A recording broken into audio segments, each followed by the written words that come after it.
문법 강의하는 배분할입니다. 자, 우리 부동산법의 핵심 이론 마스터 시간, 우리 7번째 국토계획법 테마로서 용도구역이죠. 자, 용도구역도 시험 문제가 매일 나오는 부분이니까 잘 정리하셔서 한 문제 맞춰야 되겠습니다.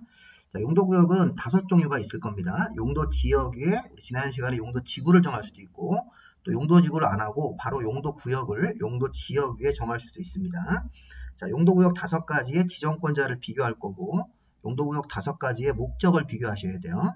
그 다음에 시가화하고, 자, 우리 용도구역을 보시면 이렇게 용도지역이라는 땅 위에 용도구역이 들어갈 수 있는 건데, 그래서 뭐 개발제한구역이 들어가면 개발행위를 전면 제한하고, 시가화조정구역이 들어가면 민간인들이 주택이라든가 이런 것들을 신축을 못하게 규제를 받는 곳이고, 도시자연공원구역 같은 경우는 도시지역 안에 산에다가 함부로 개발행위를 못하게 하는 거고, 수산자원보호구역도 바닷가, 이 물이 오염될 수 있는 그런 시설을 못 짓게 하는 거기 때문에 얘네들이 다 규제를 강화하는 형태로 들어가는 거고, 건물 같은 걸 못 짓게 해서 입지규제 최소구역 같은 경우는 규제를 풀어주는 거죠. 이렇게 완화하는 형태가 있으니까 용도구역 5개는 강화도 있고 완화도 있는 거고, 용도지역 위에 필요할 때 이렇게 지정할 수 있다는 것입니다. 그래서 용도구역을 공부하는 순서는 이 지정권자를 용도구역 5개를 보고 이렇게 비교하실 거고, 지정 목적도 비교하셔야 됩니다. 특히 여기 행위제한이 이제 여러 가지 건축물을 건축하는 행위제한인데, 시가화하고 입지규제가 시험 문제에서 많이 나오는 부분입니다. 이 3번, 4번을 특히 주의하셔야 되겠습니다. 자, 바로 보시면, 자, 용도구역은 5가지가 있는데 목적이 있고, 지정하는 절차는 여기 도시관리계획 결정으로 정한다. 그 얘기고요. 자, 용도지역 및 용도지구의 제한을 보다 강화하기 위해서 아까 4개 들어갈 수 있고, 입지규제 최소구역처럼 완화하기 위해서 규제를 따로 정함으로써 시가지의 무질서한 확산 방지, 또 단계적 토지 이용을 도모하고 이런 거 하기 위해서 용도구역을 정하고, 용도구역의 지정 변경은 도시관리계획으로 결정하여 용도구역을 지정하고 변경합니다. 자, 예외는 없습니다. 도시관리계획 결정 없이 용도구역을 정할 수 있는 예외는 없으니까 이거 참고로 보시고, 용도지역 및 지구의 제한을 강화만 한다고 하시면 안 돼요. 강화 또는 완화하여 규제를 따로 정함으로써 시가지의 무질서한 확산 방지 같은 걸 하기 위해서 도시관리계획을 결정해서 정하는 그런 규제라고 생각하십니다. 변경도 마찬가지고, 변경도 도시관리계획 결정을 해야 됩니다. 자, 이렇게 종류는 아까 우리 보신 대로 모든 개발행위를 전면적으로 제한하는 것, 개발제한구역이 제일 공법에서 규제가 센 거죠. 그린벨트, 도시지역 안의 산지개발을 제한하는 도시자연공원구역. 자, 시가화조정구역은 사적인 개발을 제한하는 것, 사적으로 주택의 증축, 신축 같은 걸 못하게 하는 거죠. 증축은 되는데 이따 보실 거예요. 시가화에서는 주택의 신축이 안 된다는 사실을 잘 기억하시겠습니다. 수산자원보호구역도 이 바닷가 쪽이나 내수면 쪽에 수질오염 시설도 못 짓게 하는 거죠. 규제를 풀어주는 입지규제 최소구역도 있습니다. 자, 용도구역을 일단 보실 때는 이 지정권자를 이름 5개 쓰고 이렇게 비교하시면서 보는 건데, 자, 핵심이 뭐냐면 국토부 장관이 포함되어 있는 거를 모두 찾아보시오. 이렇게 낼 수 있습니다. 시험 문제에서. 자, 지금 개발제한구역은 국토부 장관이 도시관리계획 결정을 해서 지정 변경하는 거고요. 도시자연공원구역은 국토부 장관보다 서열이 낮은 시도지사, 특광도지사나 대도시가 결정을 해서 정하고, 자, 수산자원보호구역은 또 특이하게 해수부 장관이 바닷가 쪽에서 하기 때문에 해수부 장관이 결정하고, 시가화 조정구역은 자, 시도지사가 결정한다. 여기 대도시가 들어가시면 안 돼요. 시도의사가 결정하는 게 원칙인데, 국가계획하고 연계된 경우에는, 관련된 경우에는 국토부 장관이 결정한다. 이렇게 해서 시도나 국토부 장관, 입지규제 최소구역도 시도나 대도시가 결정하는 게 원칙인데, 예외적으로 국토부 장관이 자기가 입안해서 자기가 결정할 수 있으니까 이런 것도 가능하기 때문에 국토부 장관이 포함되어 있다고 보셔야 되겠습니다. 그래서 국토부 장관이 지정권자가 도시관리계획 결정권자인데, 이 국토부 장관이 포함되어 있는 것은 분홍색 표시된 개발제한, 시가와 입지규제에서 여기 2번에 예외로 들어가 있고, 개발제한구역은 국토부 장관이 기본적으로 결정하는 사항이기 때문에 이 3가지 항목이 국토부 장관이 결정하는 사항이다. 이렇게 도시자연에는 국토부 장관이 들어가시면 안 되고, 수산자원도 해수부 장관이 결정하도록 되어 있습니다. 자, 그래서 이 5가지 용도구역을 보면서 지정권자, 국토부 장관만 결정권자다. 위임 같은 거 빼고, 그리고 시도나 대도시가 결정한다. 시가화는 시도지사가 결정하되 대도시는 빼고요. 국가계획하고 관련된 시가조정구역은 국토부 장관이 결정한다. 수산자원보호구역은 해수부 장관, 입지규제는 시도나 대도시가 결정하는 게 원칙인데 국토부 장관이 예외적으로 결정할 수도 있다. 이렇게. 자, 그 다음에 지정 목적. 자, 우리 개발제한구역은 도시의 무질서한 확산을 방지하고 자연환경 같은 것들을 보전하기 위해서 이렇게 한마디로 환경 보전이죠. 도시가 무질서하게 확산되는 걸 방지하고 자연환경 보전. 근데 국방부 장관이 요청을 하면 국토부 장관이 국가보안상 목적으로 군부대라든가 이런 정보기관 이런 데다가 개발제한구역을 정할 수도 있습니다. 그래서 도시의 무질서한 확산 방지, 자연환경 보전이라는 환경보호 목적도 있고 국방부 장관이 꼭 요청을 해야 돼요. 요청을 하면 국토부 장관이 국가보안상 목적으로 군부대나 그 주변 지역을 개발제한구역으로 정할 수 있다. 자, 주의할 게 이거예요. 도시의 무질서한 확산 방지는 개발제한구역이고 도시지역과 주변 지역의 무질서한 시가화 방지는 시가화 조정구역이니까 이거를 잘 구별해서 시험 문제 나왔던 것들이니까 비교를 좀 해주셔야 되겠습니다. 도시의 무질서한 확산 방지는 개발제한구역이고 무질서한 시가화 방지는 시가화 조정구역이고 자 여기 국가보안상이라는 이유는 개발제한구역에 있는데 시가화 조정구역에서는 없죠. 이런 것들이. 그래서 이 두 가지를 잘 보십시오. 자, 도시의 무질서한 확산 방지는 개발 제한, 도시의 지역과 주변 지역 무질서한 시가화 방지도 나오면 시가화 조정구역이고 개발 제한 구역은 국방부 장관이 요청을 해서 국가 보안상 목적으로 군부대 일대를 개발 제한 구역 할 수 있는데 시가화는 그런 보안상 목적은 없습니다. 다른 점은 시가화는 정할 때 유보기간이라는 게 있죠. 도시관리계획 결정을 할 때 위치와 규모도 정하고 이런 기간도 같이 정합니다. 5년 이상 20년 이내에서 요거는 따로 정리를 하셔야 돼요. 시가화 조정구역은 유보기한이라는 거를 도시관리계획 결정을 하면서 같이 정한다. 5년 이상 20년 이내로. 자, 그리고 도시자연보호구역은 도시지역 안에 있는 산지 개발을 제한하죠. 자, 관리지역이나 농림지역은 안 되고 도시지역 안에 있는 산지 개발을 제한하는 것. 자, 수산자원의 보호 육성을 위해서. 그리고 입지규제 최소구역은 자, 도시의 거점 육성 큰 건물을 짓거나 정비 촉진, 낡은 데를 정비를 촉진하기 위해서 법정된 8군데 장소에다가 정할 수 있다. 이것도 시험 문제입니다. 별표시를 친 요기를 포인트로 잡으시고 자, 시가화 유보기간 좀 보겠습니다. 자, 시가화를 도시관리계획으로 결정해서 정할 때 5년 이상 20년 이내에서 자, 이게 3년 걸고는 안 되는 거예요. 반드시 5년 이상을 붙여야 됩니다. 5년 이상 20년 이내에서 도시관리계획 결정으로 이 기간도 정하는 겁니다. 도시관리 결정할 때 시가화의 위치나 규모도 결정하고 이 기간도 같이 정합니다. 또 시가화는 유보기간이 있으니까 유보기간 만료일 다음 날이 되면 시가화 조정구역을 정한 도시관리계획 결정은 효력을 잃고 상실하게 돼 있죠.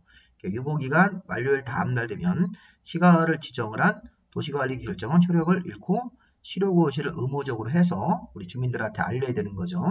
유보기간 만료일이 아니라 다음 날에 시가화를 지정을 한 결정은 자동적으로 법률의 규정에 따라서 효력을 상실하고 그 이후에 실효고시까지를 의무적으로 해줘야 됩니다. 유보기간 만료일 다음 날 되면 시가화를 정한 도시관리 결정은 자동적으로 효력을 잃는다. 자동 실효규정, 실효고시 의무. 자, 입지규제 최소구역은요. 8군데 장소에서 정할 수 있습니다. 자, 거점 육성이나 정비를 촉진하기 위해서 8개의 장소인데 여기 보시면 도심, 부도심, 철도역이나 터미널, 항만, 공공청사 이런 것들 주변 지역들 그러니까 3번, 4번하고 6번을 잘 보십시오. 자, 입지규제는 규제를 풀어서 개발 사업을 도와주는 건데 자, 3개 이상 대중교통 교차하는 결절지로부터 1km 이내니까 서울의 잠실역이라든가 사당역 생각하시면 돼요. 자, 3개 이상 대중교통이 교차하는 결절지 환승지로부터 1km 이내 이거를 5km 이내로 바꾸시면 안 되고 자, 노후를 향한 건축물이 밀집한 주거지역 또는 상업지역으로 바꾸시면 안 돼요. 공업지역입니다. 노후를 향한 건축물이 밀집한 주거나 공업지역에다가 입지규제를 정할 수 있다. 그래서 규제를 풀어줄 수 있습니다. 자, 여기 도시경제 기반형 활성화 계획하고 근린재생형 활성화 계획은 그냥 신경 쓰지 마시고 활성화 계획이 2개가 있다. 그런 지역도 개발 사업을 도와주기 위해서 근린재생형 활성화 계획, 도시경제 기반형 활성화 계획도 입지규제를 정할 수 있는 지역이다. 자, 문제는 요겁니다. 6번. 자, 여기 보시면 도시 첨단산업단지만 되지 국가산업단지, 일반산업단지, 농공단지는 안 돼요. 여기 도시 첨단산업단지가 IT, 컴퓨터 쪽 관련 이 산업단지에 들어갈 수 있는 데가 컴퓨터 쪽 관련 IT 기업 쪽만 들어가는 산업단지에다가만 입지규제를 정하고 국가산업단지, 일반산업단지는 안 됩니다. 농공단지도 안 되기 때문에 요거를 바꿀 가능성이 많습니다. 자, 입지규제는 3번, 4번, 여기 6번에서 문제를 낼 수 있습니다. 그래서 그것도 보시면서 여기 7번에 소규모 주택 정비사업 시행구역이니까 소규모로 정비사업하는 구역도 할 수 있다. 그렇게 하는데 이 3번을 5km, 4번을 주거지역 또는 상업지역 그러시면 안 되겠죠. 이것도 오로 바꾸면 안 되고, 이것도 국가산업단지로 바꾸시면 안 된다. 그 부분을 잘 보시 바랍니다. 자, 그 다음에 우리 용도구역에서 우리 행위 제한을 보실 건데, 자, 우리 행위 제한은, 자, 이게 5가지 용도구역에서 이제 건축물의 건축주가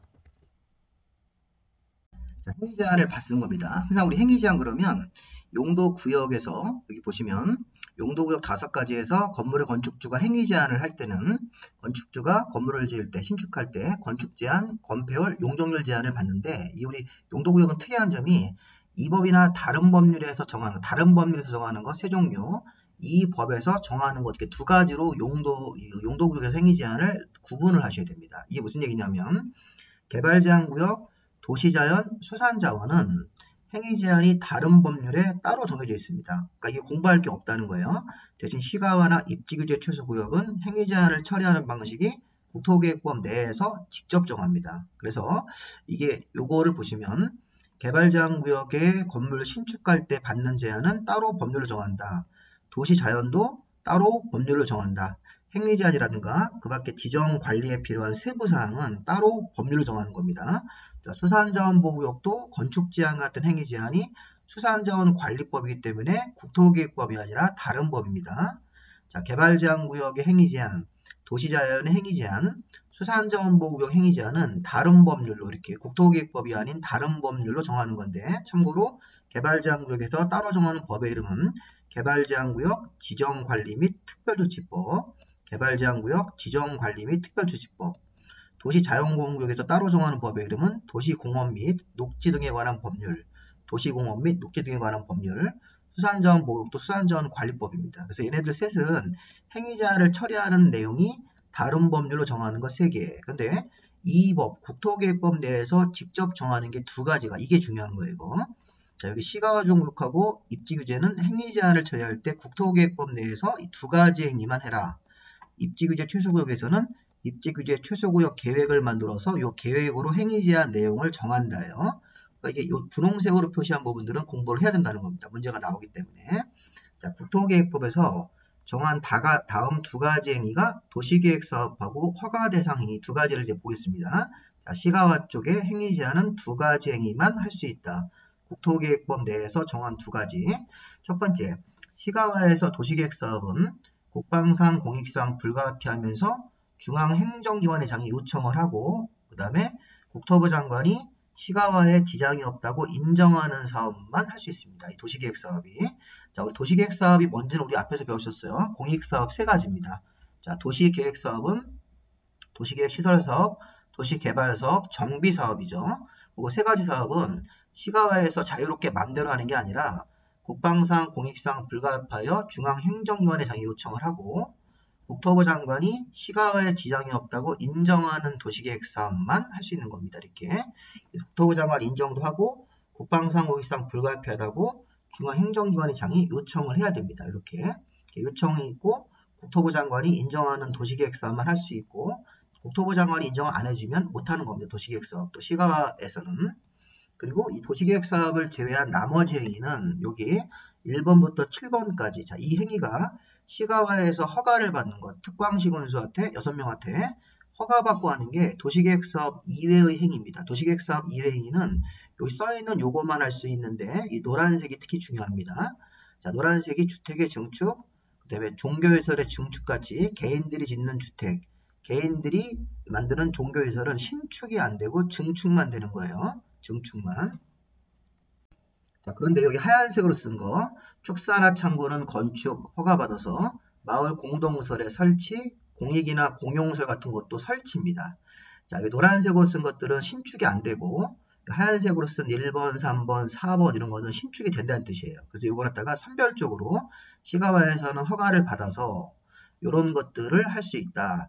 특광시 운수겠죠. 특별광역자치시와 자치도 시장운수에 허가를 받아서 도시계획사업이 아닌 것은 이런 행위만 선택적으로 골라서 할 수 있다는 겁니다. 그래서 한번 보시면 자, 축사나 창고, 양어장 같은 농사짓는 있거나 어업에 필요한 건축물들은 건축이기 때문에 신축, 증축, 개축, 재축이 다 됩니다. 허가받으면. 근데 주택의 증축, 자 1번 읽으시고 2번, 6번 읽으세요. 주택의 증축, 자, 시가화에서는 주택을 신축하는 건 안 됩니다. 주택의 증축, 그리고 기존 면적을 포함해서 100제곱미터 이내, 여기 주택의 부속한 건축물은 33제곱미터 이내입니다. 자, 주택은 증축만 할 수 있다. 주택 면적이 100제곱미터 이내까지만, 주택의 부속한 건축물은 33제곱미터 이내까지 증축할 수 있습니다. 이렇게. 자, 다시 한번. 자, 축사나 창고, 양호장 같은 것들은 허가를 받아서 건축할 수 있으니까 신축, 증축, 개축, 재축이 다 되고, 자, 주택과 종교시설은 증축밖에 안 돼요. 주택은 자, 기존 면적 포함해서 100제곱미터 이내, 종교시설도 기존 연면적의 200% 초과하지 않게 2배 이내까지 증축이 된다. 자, 근데 조심할 거는 작년도 시험 문제입니다. 주택의 부속한 건축물은 33제곱미터 이내로 그때는 부속한 주택의 부속한 건축물이면 그때는 신축, 증축이 다 됩니다. 여기 좀 하나 작년도에 여기 하나 나왔던 게 있었는데 이거 제가 수정을 좀 해보겠습니다. 자, 이렇게 고쳤습니다. 자, 시가화에서 주택의 증축 100제곱미터 이내까지, 근데 주택의 부속한 건축물은 33제곱미터 이내로 증축도 되고 이때는 신축도 된다고, 재축도 가능한데 일단 신축, 증축이 된다. 주택의 부속한 건축물은 여기 33회 기출문제입니다. 이런 거 잘 안 내다가 추가로 시험 문제를 냈는데 이 부속 건축물이 아니고 주택 자체면 증축밖에 안 되는 겁니다. 자, 그리고 종교시설도 증축, 기존 연면적의 200% 초과 금지로, 그리고 시가화에서 원래 있었던 기존 건축물이면 그때는 개축이나 재축처럼 같은 규모 내에서 고치는 거, 다시 짓는 거 이런 것들은 가능하다는 거죠. 자, 그런데 마을 공동, 공익이나 공용시설 같은 것들은 설치이기 때문에 얘네들은 신축으로 봐야 됩니다.